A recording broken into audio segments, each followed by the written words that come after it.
Muy buenos días, bienvenidos a Encuentro con Julio Villagrán en una mañana de viernes 20 de abril. Vamos rápidamente avanzando en este mes, en este cuarto mes del año. Gracias por quedarse con nosotros. Esta mañana vamos a hablar sobre los resultados, vamos a evaluar el tema de las medidas extraordinarias que el gobierno del país ha puesto hace 2 años para disminuir esos niveles de delincuencia, esos niveles de violencia que afectan a la mayor parte de la población. Me acompaña en el estudio un abogado de la República, asesor del IDUCA, del Instituto de Derechos Humanos de la UCA, Manuel Escalante. Está conmigo para poder platicar sobre estos temas, evaluar si realmente están funcionando las medidas extraordinarias implementadas desde hace 2 años. Manuel, gracias por aceptar nuestra invitación. Bueno, muchas gracias. Vamos a tener tiempo para poder evaluar un poco este tema que a todos nos afecta, que a todo el país está tocando. Así es que quédense con nosotros. Esa es la propuesta que tenemos para ustedes en esta mañana de viernes. Ya regresamos.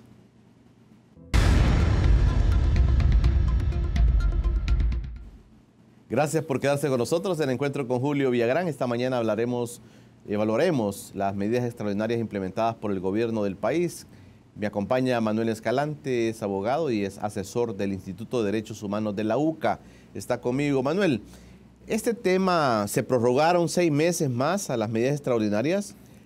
No quisieron 1 año más. Llevamos 2 años ya de medidas extraordinarias. En un principio, preguntarte así de manera general, las medidas extraordinarias están bajando los niveles de la delincuencia del país. Estaban focalizadas para lograr disuadir los temas delincuenciales del país. ¿Ustedes cómo están evaluando desde la UCA, desde el IDUCA, cómo están evaluando el desarrollo de estas medidas extraordinarias? Pues lo que podemos observar es que sin duda el discurso oficial es que la implementación de las medidas ha reducido el nivel de homicidios, ¿no? Y efectivamente se puede ver, creo que es prácticamente indiscutible que en estos últimos 2 años ha habido una reducción. Ahora bien, aquí entran elementos de análisis que nosotros consideramos, como por ejemplo, bueno, reducción con respecto a qué, ¿no? Usualmente se está utilizando como parámetro de medición el 2015. 2015 tuvimos una tasa de homicidio de 103 homicidios por cada 100.000 habitantes. Es decir, ya de acuerdo a la Organización Mundial de la Salud, si algo que afecta a la salud sobrepasa los 10 casos por cada 100.000 habitantes, eso ya es una epidemia. Una epidemia. O sea que nosotros ya estamos 10 veces sobre la epidemia en el 2015, porque estábamos en 103 por cada 100.000. Claro, en el 2016, que es cuando comienzan las medidas extraordinarias, se baja a 80 por 100.000. En el 2017 se baja a 60 por 100.000 y estamos ahora pues teniendo, parece ser, estos meses, ¿no?, una tendencia o a continuar lo del 2017 o incluso algunos que dicen que está aumentando el nivel de homicidios, ¿no? Las muertes violentas, Manuel, todas tienen que ver con el tema pandilleril, con el tema de pandillas en el país. Ese es otro componente interesante que nosotros consideramos y es que, nuevamente, el discurso oficial lanza el mensaje de que toda muerte vinculada a homicidio tiene que ver con pandillas, ¿no? Cuando nos damos cuenta día a día, ¿no? Estamos viendo también casos que no tienen que ver exactamente con pandillas, ¿no? Por ejemplo, los homicidios que se dan cuando se pelean por un parqueo, ¿no?, por un estacionamiento, o hubo en algún tiempo que salieron noticias de conductores que en el tráfico se peleaban y se perseguían y se disparaban, ¿no? Esos son homicidios que ocurren, son muertes violentas por homicidio con arma de fuego, pero no tienen nada que ver con pandillas. O sea, es decir, es verdad que las pandillas o el problema, el fenómeno delincuencial del crimen organizado en general, tiene un alto impacto en los homicidios, pero también es cierto que un buen parte de los homicidios en el país también viene de la violencia social ordinaria. Claro, el problema es que como nos enfocamos, los recursos institucionales están solo para un lado, que es el tema pandilleril, no estamos resolviendo la violencia social estructural u ordinaria, como se dice, que también generan muertes violentas, ¿no? Nos está dando un poco de insensibilidad también el tema de las muertes, porque nos está pasando como el fenómeno, Manuel, de la guerra. Exactamente, bueno, incluso yo recuerdo una de las imágenes que más me ha impactado es ver una fotografía, ¿no?, de un homicidio ocurrido en la zona del Boulevard de los Héroes. Fue un día domingo y pues la muerte había ocurrido en la calle y el fotoperiodista, ¿no?, el que tomó la imagen, pues veía que al fondo había un local de estos locales comerciales donde se estaba celebrando un cumpleaños, ¿no? Entonces los niños estaban viendo el muerto tirado en medio de la calle del Boulevard de los Héroes. Entonces esas son imágenes que lastimosamente se están convirtiendo en algo común, ordinario en nuestro país, ¿no? Que como tú bien lo indicas, tiene que ver también con este escenario de, bueno, recuerda mucho el conflicto armado, ¿no? El aparecimiento de cuerpos en las calles de la noche a la mañana, ¿no? Entonces, bueno, por eso es que también nosotros hacemos una reflexión de la violencia actual desde la perspectiva de la justicia transicional, porque para nosotros el conflicto o la violencia que está ocurriendo ahora no es más que el resultado de la impunidad de la violencia que ocurrió en el conflicto armado, ¿no? Es decir, esta política de borrón y cuenta nueva no solamente impidió que se juzgaran a los responsables de las graves violaciones de derechos humanos en aquel entonces, sino que también impidió que las instituciones, sobre todo del sector público, realmente se fortalecieran y se modernizaran para poder enfrentar la criminalidad, pero sin violencia extrema. Digamos que en este tema, es decir, el gran mensaje de la guerra civil fue, bueno, al final quedamos impunes, al final matar a alguien no me trae unas consecuencias tan fuertes. Mira que en la guerra mataban a cualquiera y no pasaba nada. Claro, es un poco, al final el mensaje, por lo menos, que yo soy una... En la colectividad queda ese mensaje, entonces. Queda, al final, quien tiene el poder de las armas goza de impunidad, ¿no? O sea, es decir, un poco de quien está detrás de las armas, quien puede realmente imponerse al Estado y quedar impune frente a, sobre todo, aquí hay que tomar en cuenta el valor o la importancia que tiene esto el sector de justicia o el sector judicial, ¿no? Porque cuando hablamos de impunidad significa que los delitos no están siendo juzgados adecuadamente, ¿no?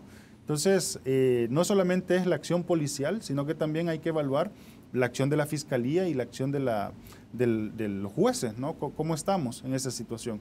Entonces, claro, el problema que estamos observando ahora es que se están surgiendo, quizás ahora no podemos decir que hay una política estatal para que existan ejecuciones extrajudiciales, desapariciones forzadas, tortura.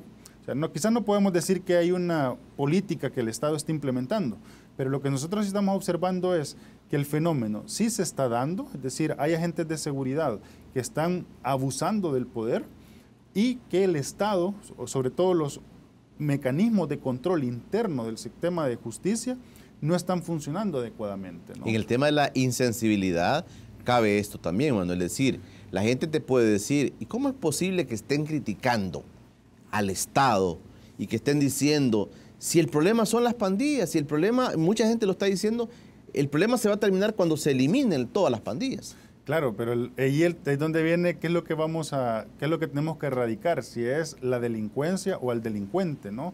Porque el problema es que es como un poco la lógica de la corrupción. O sea, meter a todos los corruptos de hoy presos no te va a traer a que la corrupción en el futuro se va a evitar. Porque lo que puede haber es una sustitución de personas, ¿no? Es decir, ahora ya no es el mismo corrupto, es otro corrupto. Entonces, esa es la situación, el tema de que para erradicar la delincuencia o disminuir los niveles de delincuencia, es necesario también atacar las raíces, las causas estructurales de esa delincuencia, ¿no? Y ahí pues entra el tema de la marginación social, entra el tema de la exclusión social, la falta de oportunidades, ¿no? ¿Cuántos de los jóvenes se les dice estudien una carrera universitaria, pero sabemos que muchas veces terminan la carrera y no hay fuentes de trabajo, ¿no? Entonces estas personas que se encuentran desesperadas, no digo que va a ser automático que va a entrar a la delincuencia, pero sí tienen unos altos niveles de riesgo de vulnerabilidad para que sean cooptados o sean reclutados por la delincuencia. Entonces lo que nosotros decimos es no solamente hay que combatir a los delincuentes de hoy, sino que hay que procurar que las acciones que implementemos garanticen que no haya delincuencia en el mañana. Porque ese niño que se está criando en ambientes delincuenciales, ese niño que ve que el hermano mayor, que ve que el primo, que ve que el amigo, que ve que el vecino está bien metido en estructuras delincuenciales o de pandillas, ese niño entonces ya nació con esa marca. Claro, y no solamente es con esa, la posibilidad o las probabilidades de que ese niño se involucre en la delincuencia aumentan, ¿no? Sino que eso es una realidad. Por eso es importante el tema de la prevención, ¿verdad? Por eso es importante también apostarle a estos elementos de darles otras oportunidades u otras opciones distintas a la delincuencia a estos jóvenes que se están formando. Pero no solamente es, repito, las probabilidades de que una persona pueda caer en el círculo de la delincuencia, sino también hay que ver cómo la sociedad etiqueta, ¿no? O sea, y ahí entra también el estigma. Solo porque viven en un determinado lugar o solo porque se visten de una determinada manera, o sea, ya se le estigma y se dice que es delincuente, ¿no? O sea, porque aquí hay que tomar en cuenta que el derecho penal o lo que busca realmente, lo que permite del enfoque de derechos humanos, la sanción a un delincuente es por los actos que realiza, por las acciones que realiza, no por cómo soy, no por cómo me veo, no por cómo pienso, sino las acciones efectivamente que yo realizo, ¿no? Entonces, claro, si solo estigmatizamos por cómo parece, cómo se viste, estamos generando etiquetas. Es un poco, volviendo al conflicto armado, ¿no? Es un poco lo que ocurría en algún momento, ocurrió en algún momento que se decía, con solo encontrarle una Biblia a alguien, ya era suficiente como para que le pusieran el estigma de ser revolucionario y ser insurgente, ¿no? O encontrar estampas de Monseñor Romero. Entonces, ese tipo de situaciones, repito, es un abuso en el poder estatal, ¿no? Sí, nos estamos acomodando también, Manuel, nos estamos acomodando socialmente. Las comunidades conviven con el tema pandilleril, con el tema de violencia. Comunidades donde eso es muy fuerte, donde hay mucha presencia de maras, de pandillas. La gente ha llegado a un momento social de acomodamiento, o sea, ya hay una convivencia. Si sos de ese lugar, no tenés ningún problema. Ahora, si no sos de ese lugar, sí tenés problemas, pero es como el tema de la guerra, que uno se acomodó, digamos, a esos patrones de violencia.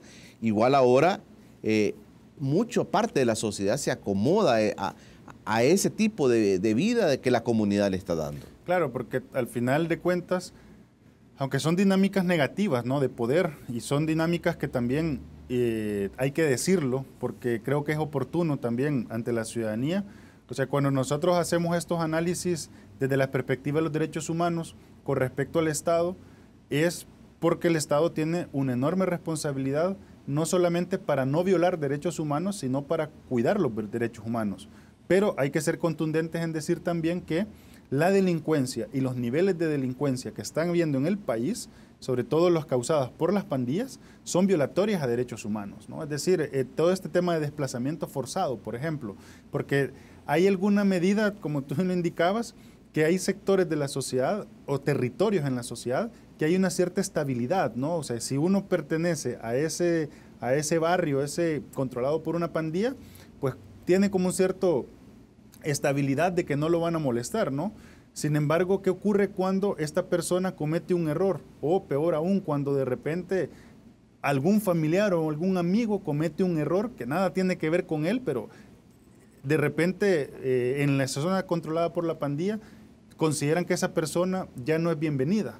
Esta persona tiene que huir, aunque no ha cometido ningún delito, aunque no, esta persona tiene que salir. Eso es desplazamiento forzado, eso lo están causando en gran medida las pandillas, ¿no?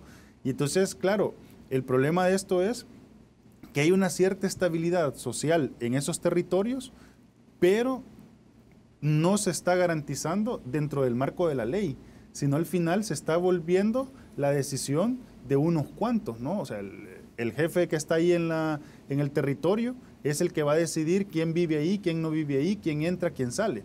O sea, esto incluso nos podríamos pensar más en una lógica del Estado monárquico, ¿no? Allá de cuando estaban los reyes y los marqueses y los duques decidían lo que ocurría en su territorio, que eso no era un Estado de Derecho, ¿no?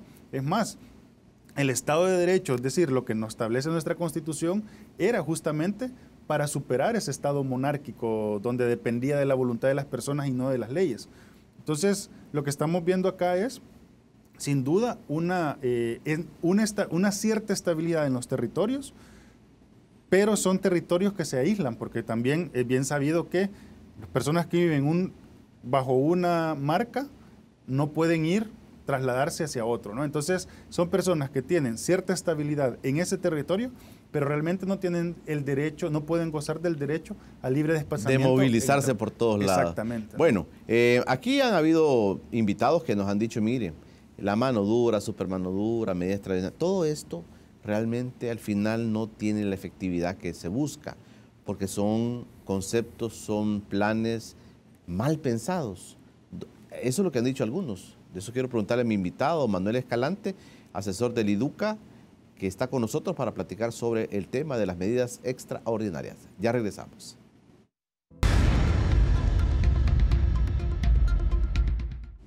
Estamos de regreso en Encuentro con Julio Villarán. Recuerde, este espacio lo puede también ver a las 11 de la noche con mucha tranquilidad. Y si usted también quiere analizar sobre lo que hemos platicado esta mañana, ya en otro momento estará a disposición en nuestro canal de YouTube, Informa TVX. Puede encontrar este y todos los programas que aquí estamos emitiendo. Esta mañana de viernes platicamos con Manuel Escalante, es asesor del Instituto de Derechos Humanos de la UCA, hablando sobre el tema de las medidas extraordinarias.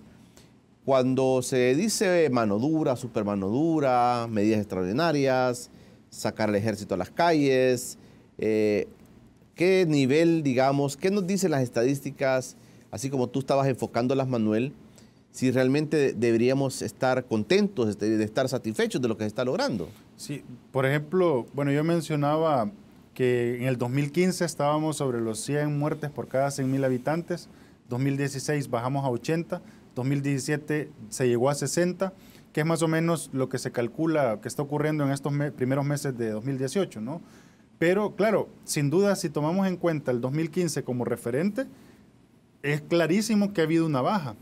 Pero si vemos la situación de los homicidios en los últimos 15, 20 años, nos damos cuenta que El Salvador siempre ha estado sobre los 50 por cada 100.000 habitantes. O sea, es decir, podríamos decir, hay una reducción, sin duda, en los últimos 3 años, pero realmente lo que está ocurriendo es que estamos llegando al promedio en el que El Salvador siempre ha estado. ¿Y qué significa esto? Significa que El Salvador, yo lo mencionaba en el segmento anterior, ¿no? 10 casos por cada 100.000 ya es epidemia, ¿no? Entonces, El Salvador en los últimos 20 años, ha estado ha estado 5 veces arriba de los niveles de epidemia.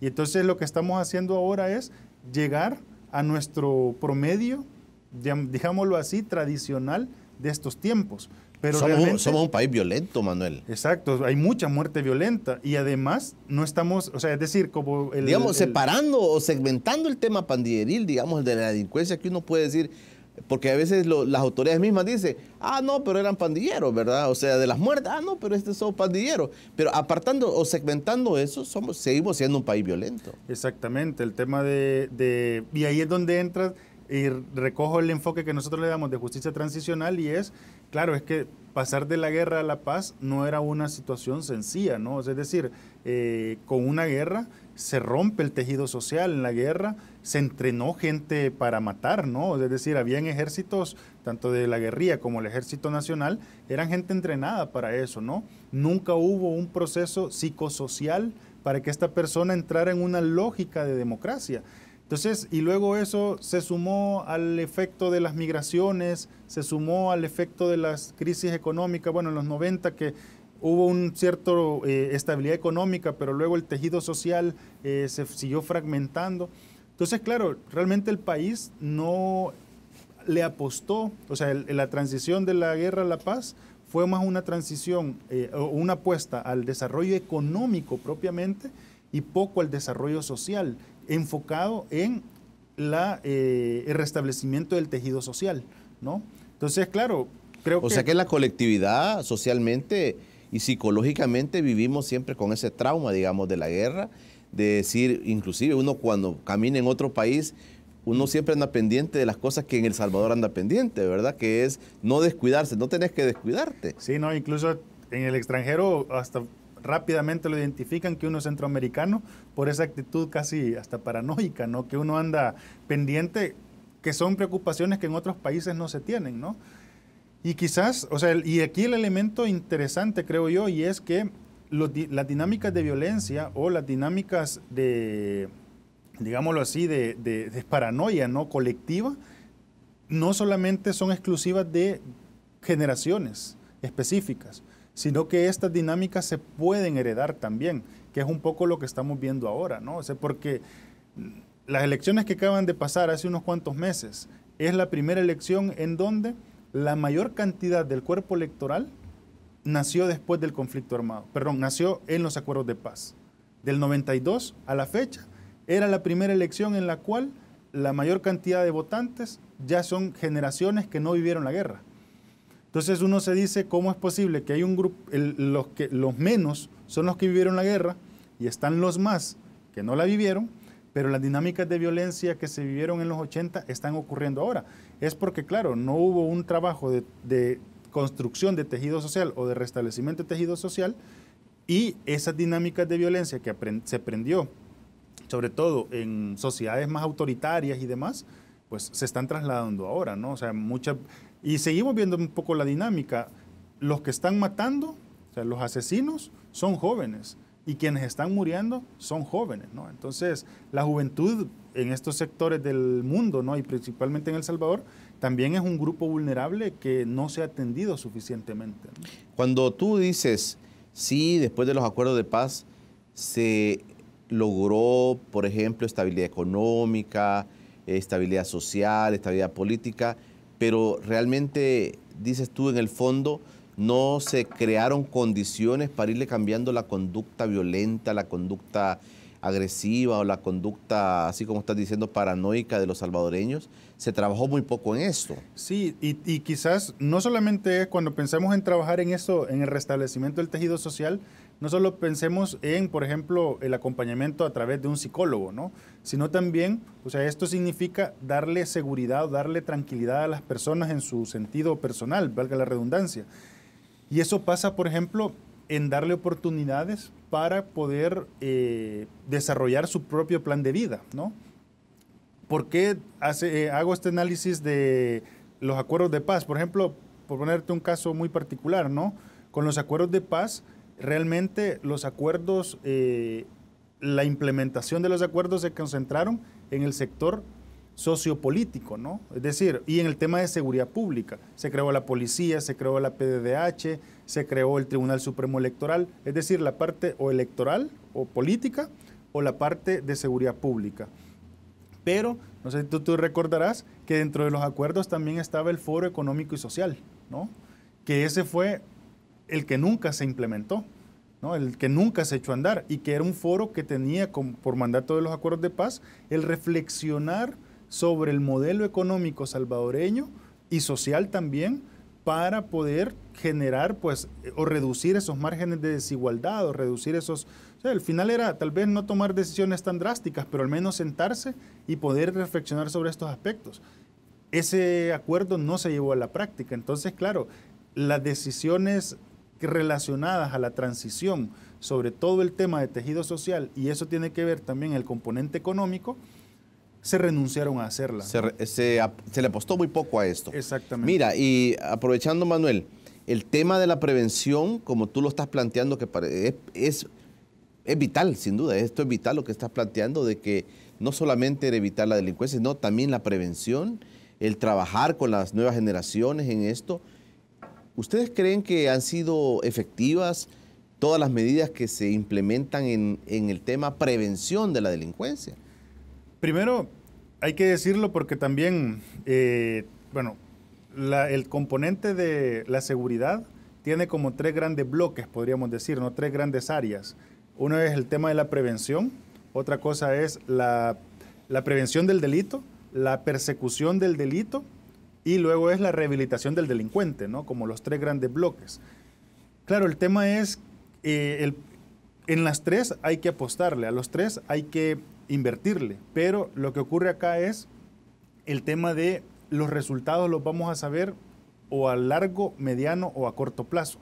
El tema de la prevención sin duda se están haciendo enormes esfuerzos y muy interesantes a nivel nacional para este tipo de medidas, ¿no? Pero la verdad es que la prevención solo se va a lograr si estas oportunidades que hoy se le están generando a estos jóvenes que están en estos programas de prevención, realmente esas oportunidades continúan en el tiempo. O sea, no solamente es darle una pelota, prevención no solo es darle una pelota para que vaya en un partido de 90 minutos. La prevención es realmente que este joven, que además de que tiene espacios de esparcimiento, va a tener educación, salud y va a poder tener oportunidades de trabajo en el futuro, ¿no? Entonces, claro, esto tiene que ver también con generaciones completas que se vayan desarrollando. Pero ustedes evalúan que sí se está haciendo algo al respecto. Se está haciendo mucho, se está haciendo cosas muy importantes. También hay que decirlo, el sector privado está teniendo participación en esto porque sin duda la prevención tiene que ver con oportunidades laborales y el gran empleador en El Salvador es el sector privado, ¿no? Entonces, ahora bien, lo que sí nosotros echamos de menos como Iduca es que la gran mayoría de los fondos que vienen para prevención son fondos de cooperación internacional. No, El Salvador no está apostándole, o sea, dinero de los salvadoreños no se está integrando para la prevención, sino que es dinero de gobiernos amigos, lo cual está bien. Hay que darle bonos a los diputados, Manuel. eso sí va eso sí presupuesto, eso sí es del presupuesto, ¿no? Sí. Es decir, que vengan de gobiernos amigos para la prevención está muy bien, pero el problema es que los proyectos siempre vienen con periodos de tiempo preestablecidos, ¿no? Para 5 años. O sea, la comunidad internacional está fijando su mirada al tema prevención. Exactamente, está apostándole y como digo, con programas muy, muy interesantes. Sin embargo, claro, el problema es que qué pasará cuando estos programas ya terminen. O sea, ¿qué pasa si de repente por decisión de gobiernos, porque esto al final dependerá de gobiernos de esos países, deciden ya no apostarle a la prevención en El Salvador? ¿Cómo se van a financiar los programas de prevención? Claro, ahí donde tendríamos que estar discutiendo ya como país cómo como salvadoreños mantenemos estos programas de prevención para evitar la violencia del futuro. Y bueno, y ahí como tú ya lo indicabas, reflexionar si los bonos a los diputados realmente contribuyen a reducir la delincuencia o realmente no están apoyando a las prioridades, a las necesidades prioritarias. Pero en el fondo, en serio, esto es un mal mensaje, por ejemplo, para el país. Decir, mire, sí le estamos apostando a que el diputado vaya contento, pues, porque según él, ¿verdad? Según ese diputado, ha hecho un gran trabajo y tal vez la población no lo ve así, pero sí, digamos, de manera seria, decir, el Estado, tú dices, no le ha apostado al tema tan fuerte como la comunidad internacional le está apostando. Claro, por lo menos a nivel, como digo, que el día de ayer, el día de antier, fue la reunión del Consejo Nacional de Seguridad Ciudadana, del cual el Iduca es parte, ¿no? Y particularmente yo asisto como representante del Iduca. Entonces ahí fue donde se trasladó, ¿no? ¿No estaba muerto este consejo? El consejo no, sigue activo. ¿Tiene vida? Sí, tiene vida, es muy activo, es decir, se reúne cotidianamente e incluso están surgiendo voces interesantes. Los sectores que están ahí representados realmente están interesados porque el tema de seguridad en El Salvador no solo se resuelva hoy por hoy, sino también que estas políticas que se están implementando se mantengan en el futuro. Pero ahí va bien, no todas las políticas que se están implementando, sino solo aquellas que tienen un enfoque de derechos humanos. Vamos a poner una pausa. Me interesa mucho lo del consejo porque los salvadoreños muy poco conocen de esto y dicen, el Estado no hace nada. Mire, si aquí hay gente pensante en las universidades, hay antropólogos, hay psicólogos, hay personas que conocen de seguridad, pero no los están tomando en cuenta. De eso quiero que platiquemos, Manuel, cuando regresemos.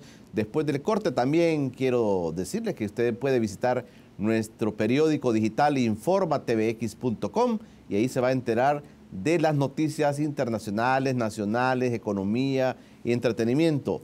Informatvx.com, ese es el periódico digital que usted debe visitar. Suscríbase también a nuestro canal de YouTube para encontrar todos los programas que aquí estamos realizando. Ya regresamos.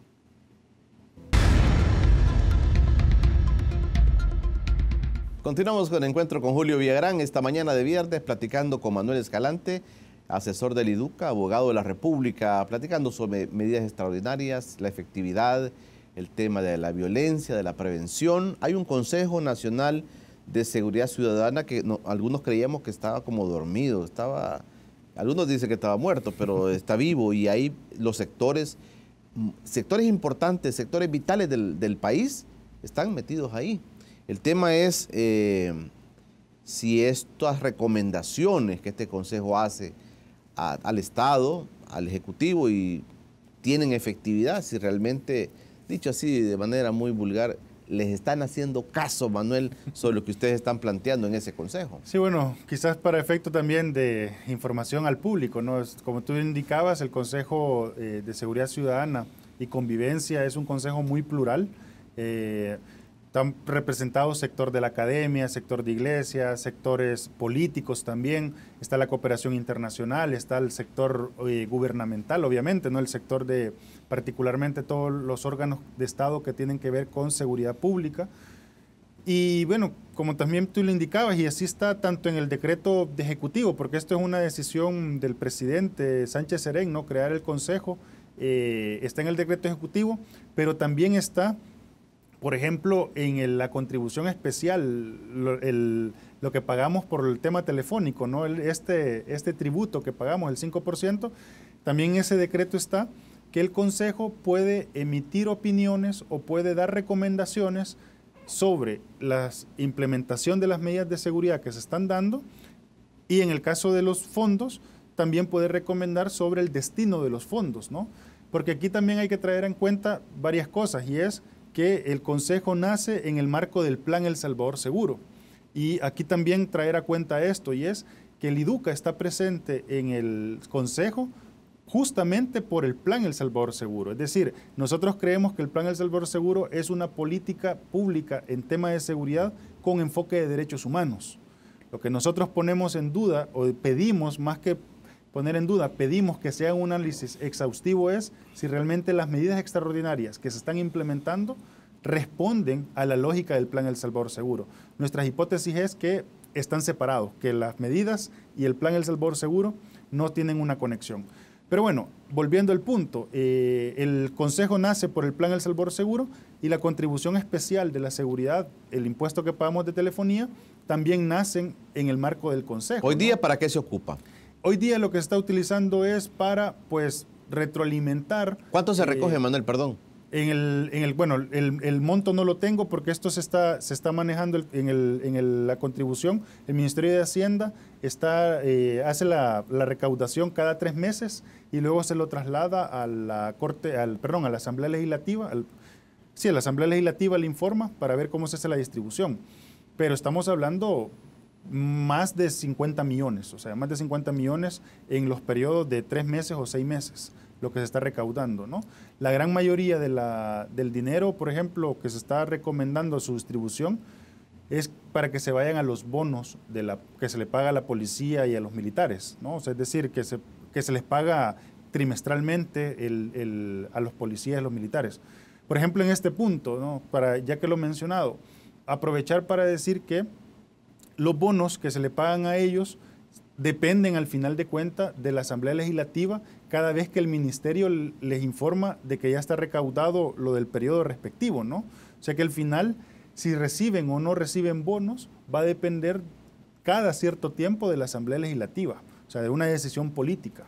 Aunque el Ejecutivo diga que sí y aunque el Consejo diga que sí, pasa por Asamblea Legislativa. Siempre va a pasar porque así está estipulado en el decreto legislativo, pero lo que aquí voy es que nosotros, por ejemplo, como IDUCA, consideramos necesario que el país se comience a discutir de manera seria y se tomen decisiones orientadas a que en lugar de darle bonos a los policías, que van a depender al final de la Asamblea Legislativa, en lugar de darle bonos, ese dinero debería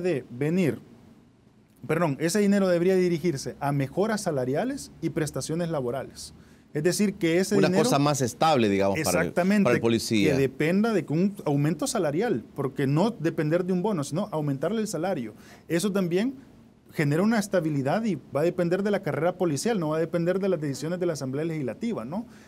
Eso por un lado. Y por el otro lado es que esas mejoras salariales o prestaciones laborales no deben de venir por contribuciones especiales, porque esta contribución especial solo tiene de vigencia 5 años y vamos 2 años ya. O sea que en 3 años ese dinero, esa contribución se desaparece.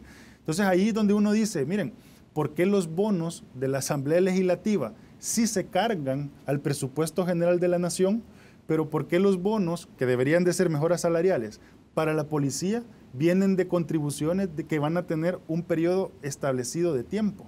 ¿Por qué no los bonos de la policía o las mejoras salariales de la policía no vienen del presupuesto general de la Nación? ¿Por qué el salario no depende mejor de promociones dentro de la carrera policial, ¿no? O sea, creo que en ese tema hace falta mucho por hacer. Es decir, a los policías no solo hay que garantizarles seguridad dándole un chaleco y dándoles mejores balas o dándoles mejores armas. ¿Ustedes tienen informes en ese consejo de cómo es el ambiente de la Policía Nacional Civil? Se habla de muchas segmentaciones. Se habla también, por ejemplo, en el caso del GRP que desaparece sin ningún argumento fuerte, digamos, sino por cuestiones que todavía no están muy claras. ¿Ustedes tienen informes en el Consejo de qué pasa al interior de la Policía Nacional Civil, Manuel? Como parte del Consejo, por lo menos en el periodo que he estado presente, no se ha discutido el tema de la situación interna de la policía, ¿no? ¿No te parece importante eso? Sí me parece importante. E incluso lo que sí se ha planteado, eso iba a mencionar, es que, por ejemplo, parte del dinero que se recauda, la mayoría, digo, se va a los bonos de la policía, pero hay una parte que se va a ir, por ejemplo, al tema del fortalecimiento institucional y particularmente al tema de los controles internos de la policía, ¿no? Lo cual también es importante.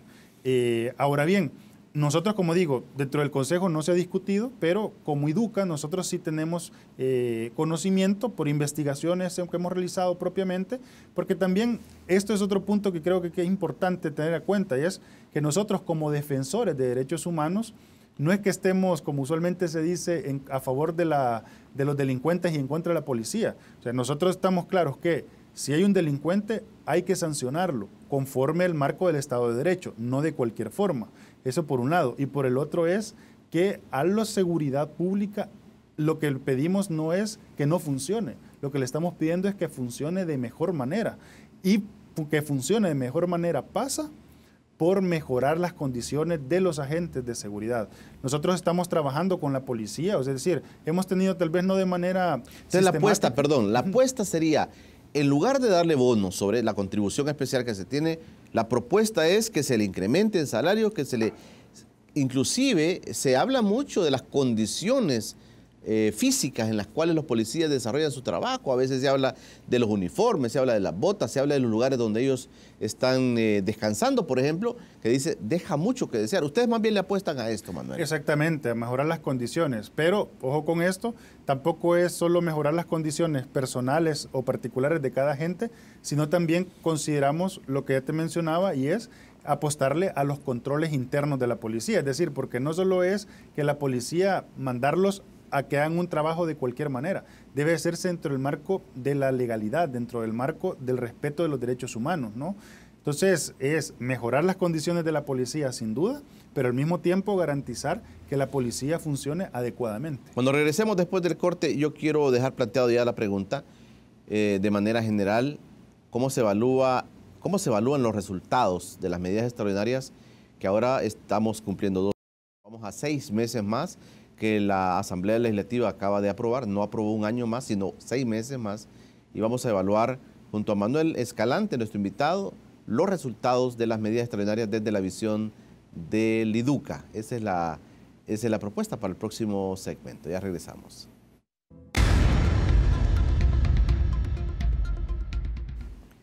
Gracias por quedarse con nosotros. El encuentro con Julio Villagrán todas las mañanas de 7 a 8, de lunes a viernes, este espacio. Y recuerde la retransmisión a las 11 de la noche. Hoy platicamos con Manuel Escalante, asesor del Instituto de Derechos Humanos de la UCA. ¿Cómo se evalúan, cómo poder evaluar las medidas extraordinarias? Se dijo esto va a contribuir a disminuir los niveles de violencia en el país. Hay cosas que pasan que son importantes frenarlas. Hay cosas que en ese ámbito de la violencia se deben cortar de tajo. ¿Cómo se evalúa esto desde el IDUCA, los resultados de estas medidas, Manuel? Primero, como ya lo he mencionado anteriormente, o sea, nosotros estamos claros que el tema de la delincuencia hay que atenderlo, que a los delincuentes pues hay que capturarlos, sancionarlos como corresponde, pero no de cualquier manera, ¿no? Ahora, volviendo al tema de las medidas, que son las capturarlos, pero no soltarlos mañana. Exactamente, ni soltarlos mañana, ni que estén dentro y los estén torturando, ¿no? Sino que es que realmente el sistema de justicia funcione, que si se captura a alguien, que tengan suficientes pruebas, que se investigue, ¿no? Y que se le dé la sanción que corresponde. Y dentro de los centros penales, que realmente se les obligue, por ejemplo, a recibir cursos de qué sé yo, de socialización, cursos para mejorar como ciudadanos. No para empeorar la situación. Exactamente, que las cárceles no se conviertan, como usualmente se dice, en universidades de delito, ¿no? Entonces, volviendo al tema de las medidas, el asunto es que, claro, hay que ver cuáles son lo que buscan las medidas. Por ejemplo, una de las cosas que se establecen es eliminar las comunicaciones dentro de los centros penales, ¿no? Que los internos no tengan señales telefónicas, no tengan acceso a celular. Cada 6 meses el ministro de Seguridad da informes sobre la implementación. Esto está por ley, debe informarle a la Asamblea Legislativa. Y continúan habiendo requisas en los centros penales. Se sigue registrando que hay, ya ahora en menor medida, sin duda, porque eso se ha reducido, pero todavía se siguen encontrando teléfonos, así como también todavía hay algunos centros penales o algunos sectores de centros penales que todavía tienen señales telefónicas. Se están capturando, la Fiscalía está girando orden de captura o intimaciones, como se llaman, ¿no? Porque se dan cuenta que todavía hay llamadas que salen de los centros penales. Entonces, estas son de las cosas que uno dice, bueno, ¿cómo medir la efectividad de las medidas extraordinarias? Sin duda ha habido una reducción de homicidios, pero el problema de las medidas, como muchas políticas en El Salvador, históricamente ha ocurrido es que se lanzan las políticas, pero no va el sistema de evaluación. ¿Cuáles son los indicadores de impacto? ¿Cómo vamos realmente a evaluar si esta política está generando un impacto real? Entonces, claro, lo único que tenemos hoy por hoy es los informes del ministro que da cada 6 meses. Y eso puede darnos como una radiografía de qué tan efectivas han sido. ¿Y qué dijo el ministro sobre las llamadas? No, que por lo menos en el informe que está reportando es que todavía se ha reducido la señal de los teléfonos, sin duda, pero todavía hay algunos lugares donde se detectan señales telefónicas. Entonces, ¿qué quiero decir con esto? Con que hemos recorrido 2 años, pero aún hacen faltas cosas por hacer, y que dicho sea de paso, cortar las señales de un centro penal no debería ser una medida extraordinaria, debería de ser una medida ordinaria. O sea, cortar los celulares de centros penales, eso debería de Cero comunicación. Exactamente, y dicho sea de paso, ya está en la ley. Está en la ley especial contra la extorsión. Ahí está estipulado que no debe de haber señales telefónicas, que la ley especial contra la extorsión es una ley permanente. O sea que, ¿para qué estar prorrogando cada 6 meses algunas medidas que ya son ley de la República, ¿no? El peligro incluso es que se estén prorrogando otras medidas que se están dando que son violatorias a derechos humanos, desde el enfoque sobre todo de la rehabilitación, como por ejemplo no permitir visitas incluso hasta de los abogados, porque se está presumiendo que los abogados son cómplices de los delincuentes, ¿no? Entonces, esas medidas, sin duda, como restringir las visitas y limitarle a los abogados. Excede. Exactamente, son abusivas y por lo tanto son violatorias de derechos humanos. Entonces, creo que estos 6 meses sería una oportunidad, porque ya lo ha dicho la Asamblea Legislativa, para evaluar las medidas. Pero ojo con esto, nosotros decimos no evaluar lo que ocurre en estos 6 meses, sino que en estos 6 meses evaluar lo que ha ocurrido durante 24 meses, es decir, lo que ha ocurrido en esos 2 años, ¿no? Entonces, creo que esa es un poco la invitación incluso que como IDUCA hemos estado lanzando últimamente en cuanto al tema de seguridad, porque repito, no estamos en contra de que la seguridad funcione, lo que pedimos es que funcione bien. Mira, y eso Manuel, es en el marco de respeto de derechos humanos, ¿no? Manuel, ¿y los penales son controlados por una pandilla determinada? Bueno, esto fue una decisión que se tomó allá por los años 2000, en el cual prácticamente para evitar las muertes o los conflictos internos de las pandillas, Centros Penales decidió pues dedicar los centros penales por pandillas, ¿no? O sea, es decir, la MS está en un lado, la 18 en otro lado, la otra 18 está en otro lado. Entonces, claro, al final lo que ha ocurrido es que muchos investigadores académicos lo han señalado, que esta segmentación que era para evitar conflictos internos, lo que ha generado en realidad es poder posicionar o poder consolidar los mandos de las pandillas, ¿verdad? Porque ahí prácticamente llegan todos, o sea, están entrando y saliendo todos los que están dentro de la pandilla. Entonces eso facilita en una cierta medida también las comunicaciones, ¿verdad? Las condiciones del centro del penal de máxima seguridad en La Paz, en Zacatecoluca, ¿cómo se puede evaluar? Bueno, primero, como no hay, como es un penal de máxima seguridad, no hay un ingreso ni siquiera de organismos internacionales, ¿verdad? Es decir, algunas veces se deja el ingreso en algunas ocasiones cuando hay visitas especiales, pero el ingreso no puede ser ordinario, ¿no? O sea, es decir, no es constante. Eso también impide poder evaluar cómo están las condiciones de salud. Sin embargo, ya mucho ha hecho, por ejemplo, la Procuraduría para la Defensa de los Derechos Humanos, en donde ha dicho que en otros centros penales el número de tuberculosis, ¿no? Los casos de tuberculosis o la situación de la anemia, es decir, la gente que está dejando de comer dentro de los centros penales, son muy altos. E incluso el alto comisionado de Naciones Unidas o la relatora especial de las ejecuciones extrajudiciales de la ONU, que vinieron el año pasado, han sacado enormes informes en donde están señalando que las condiciones en los centros penales son violatorias a derechos humanos porque no están enfocados en la lógica de rehabilitar a las personas que están ahí adentro, sino solamente de castigarlas, no de sancionarlas. Y es verdad, hay que sancionarlas, pero al mismo tiempo hay que procurar de rehabilitarlas, porque si estas personas no se rehabilitan y terminan su pena, estas personas van a volver a la sociedad. No quiero dejar de preguntarte esto.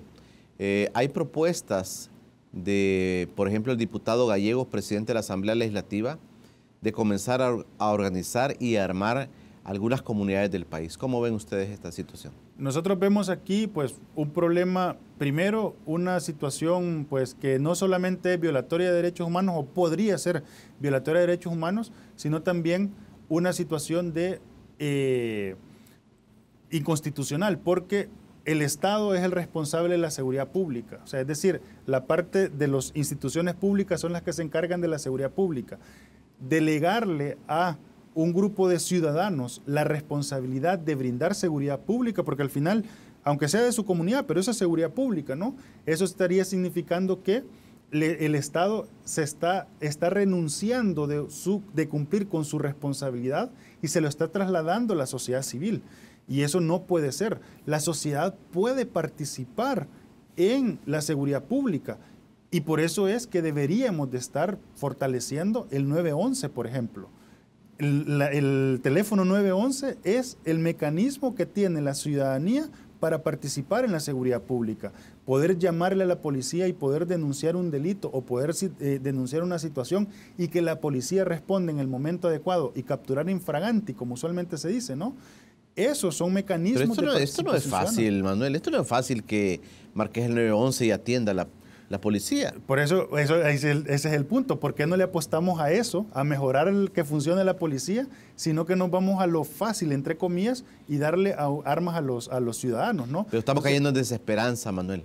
Es que ese es el punto, que el tema es que estamos tomando decisiones apresuradas, apresuradas porque estamos desesperados, pero son decisiones que, como dicen usualmente, ¿no? La medicina puede ser peor que la enfermedad, porque sin duda, si se arma a la sociedad civil y se le organiza y se le da poder para que pueda ejercer seguridad pública, luego, ¿cómo controlamos, ¿no? a esta ciudadanía? ¿Qué pasa si de repente a esta ciudadanía se le va de las manos el uso de las armas? ¿Cómo la vamos a controlar? Entonces, en lugar de estar controlando el problema, repito, el Estado le está lanzando la responsabilidad a quien no debería de tenerla. El Estado no está fortaleciendo los espacios donde la ciudadanía podía participar y al mismo tiempo nos estamos metiendo en una dinámica en donde pues, probablemente sea unos círculos de violencia que no podamos salir, ¿no? Manuel, queremos agradecerte que hayas venido con nosotros. Nos has ilustrado tremendamente esta mañana sobre el tema de las medidas extraordinarias, qué tanta efectividad tienen estas y qué tanto están contribuyendo para que el país vaya saliendo de estos niveles. Queremos agradecerte que hayas venido y vamos a estar recurriendo a ti para que nos puedas informar de cómo avanza en el país estos temas. Bueno, muchas gracias y buen día para los televidentes. Bueno, ustedes en casa, gracias por haberse quedado con nosotros. El lunes nos va a acompañar en el estudio el presidente del Colegio Médico del país, el doctor Milton Brizuela. Estará con nosotros el próximo lunes platicando sobre los temas de salud, platicando sobre el tema de la despenalización del aborto también, que son temas controversiales. Esa va a ser la apuesta para el próximo lunes. Que pasen todos un feliz fin de semana, descanse, comparta con su familia y pásela muy bien. Será hasta la próxima.